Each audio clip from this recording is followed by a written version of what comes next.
I read that a third of the population of Central Asia is now under 15. That's one third of the population under 15.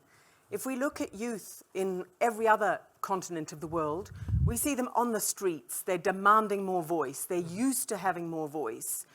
For that, and you've just explained that in your country, a growing number are those young people. Yeah. What would you say if they want to come out on the streets and demand more voice? We will listen to what they want, but the fact is that in Azerbaijan, youth is not in the streets. Youth is in the universities, at school. Youth is in the startup business. Youth is actively involved in governmental issues.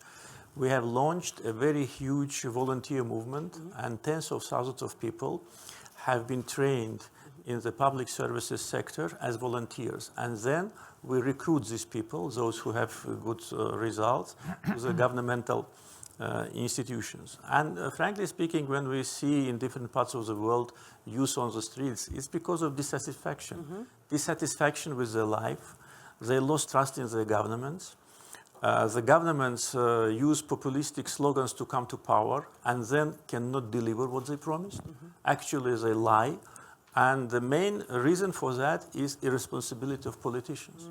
Because we see in many countries, not only in Europe, but in other places, that one government comes, immediately the head of government is under fire.